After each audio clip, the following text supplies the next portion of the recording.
Spring Thunder is brought to you by the National Wild Turkey Federation, Woodhaven Custom Calls, Federal Premium Ammunition, Muddy Outdoors, ScoutLookWeather.com, and Cabela's. Thanks for joining us this week on Cabela Spring Thunder. It's April 3rd, and we're down in Tennessee. It's the second day of season.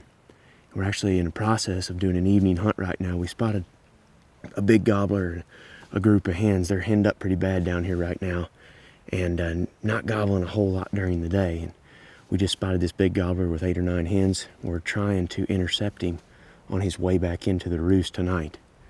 We found some good sign in here, so it should be a good hunt. We'll let you know how it goes at the end of the episode. But on this week's show, we've got lots more action for you from places like South Carolina. Nebraska archery opener was just this last week, and Greg Clements was out there hunting with his family, and they had some really cool hunts. You don't want to miss those. Those will be on this week's show, plus several other tips along the way. So I hope you enjoy it, and at the end of the episode, we'll bring you back here to Tennessee and let you know how we did on tonight's hunt.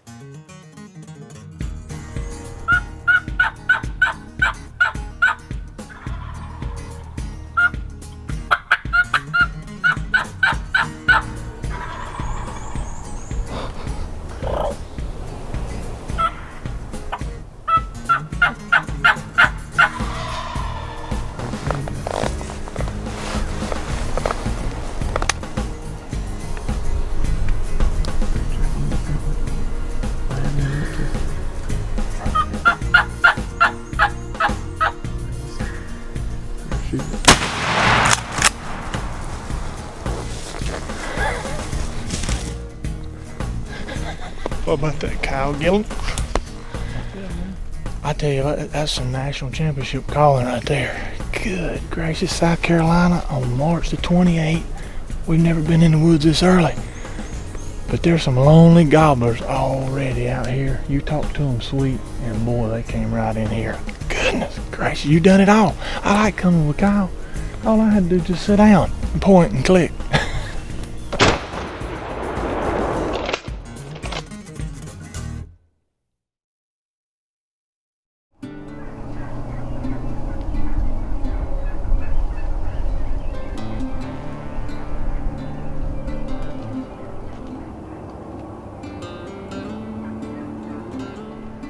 Welcome to Spring Thunder. It is March 25th, opening day here in Nebraska. I'm set up this morning about 300 yards away from the birds. There's a group of about 30 hens and about 6 different toms. And I came in yesterday, or last night I should say, and did my typical pre-hunt scouting. Found where the birds were at, and also kind of tried to figure out what the what the flock dynamics were like. Found that there were 8 different toms, and there was a group of 6 that were running together, and there's 2 subordinate birds that anytime they got close to the other group of 6, they would run them off. You know, my thought going into this hunt was that the strutter is going to be the ticket. If I could get it anywhere close to that group of 6, hopefully that'll get them to come in and put a whooping on it. We'll see what happens here. The hope is that 1, I'm going to learn what the birds do, and 2, that they'll work their way across this valley. It may take a while, but they do like to loaf in this spot during the middle of the day, and we'll just sit back and see what happens.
opening morning here in Nebraska. Felt like I was a little bit out of the game with all those turkeys going through where I obviously should have been sitting, but the strutter made it work.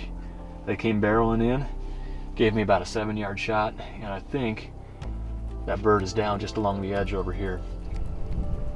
Well, had a wild hunt this morning in Nebraska and ended up with this beautiful kind of a Rio looking tom here. The birds in this area are real hybridized. I mean, you get them that look like Easterns, some look like Rios. Every now and then you'll see them, some of them will look like Merriams. So get a little bit of everything here. But anyways, I started off kind of with a conservative setup here. Normally I like to hunt close to the roost, catch them right away, but I just wasn't sure, without having done much scouting, where they were going once they hit the ground.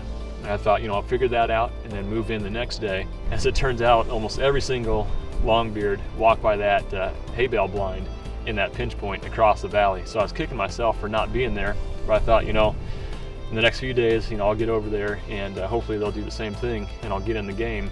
But the strutter pulled them in from across the field and made for an exciting hunt. I love the aggressive reaction you get from those dominant gobblers, and in this particular case, it worked to perfection. Beautiful morning here in Nebraska.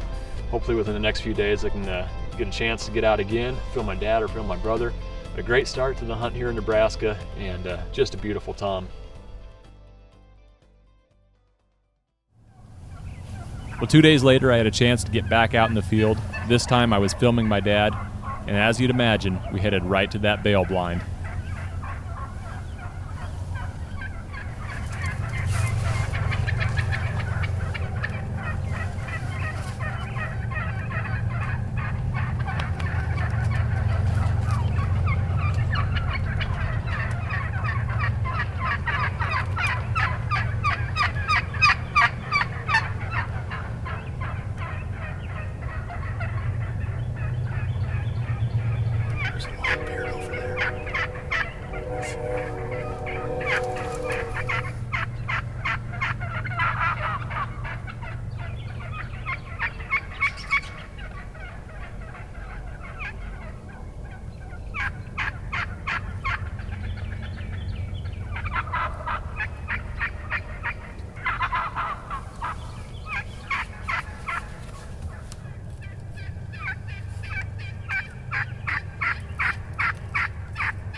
Didn't take long. It's a little after 7 o'clock and these birds all came down here in front of this bale blind where Greg and I saw them the other day. It was a short hunt and my bird's laying right over here 30 yards away. We had a great hunt this morning. This is Easter morning and Greg and I went out to get a quick hunt in before dinner and it turned out to be a great hunt. We had birds pitch down off the roost and had this nice tom come into the decoy. As always, again early this year, I believe our scouting paid off, and another thing that paid off is we set up a blind last fall on a nice pinch point. Greg and I actually noticed other birds using that pinch point the other day when we were across the valley where Greg shot his tom. So we know it's a proven spot year in and year out, and that just goes to show you what scouting will do for you. Great morning in eastern Nebraska, and it's always good when Greg comes back to hunt with me.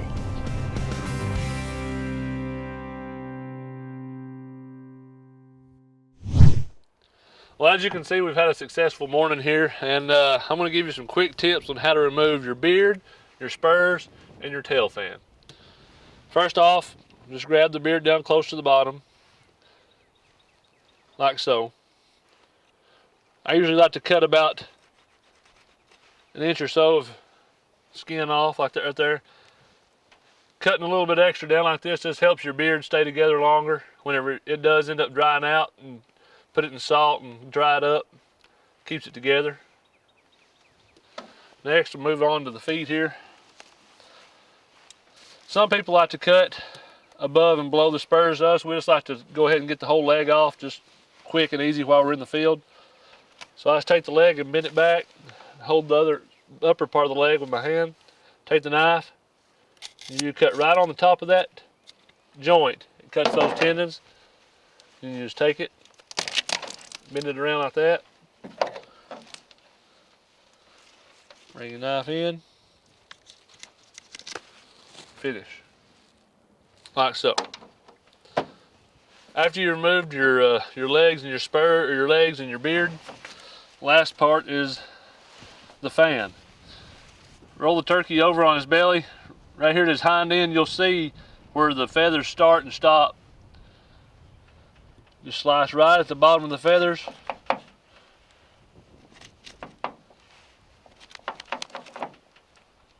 Like so. And I usually like to skin up his back just a little bit, just to get some of those nice back feathers. And there's your fan. Now usually, whenever I get home, I'll take these feathers and I'll pull a lot of these out. You want to take your knife and trim all this excess meat off from the bottom of the fan. Then get you either some borax or just some regular table salt. Spread your fan out on either a piece of cardboard or a piece of board or something solid. And sometimes I'll lay boots on the fan, or you can use nails or tacks or anything just to hold your fan open, and let that set, and that borax or that salt will dry out that turkey fan, and that's pretty much all there is to it. That's gonna wrap it up for our evening hunt down here in Tennessee.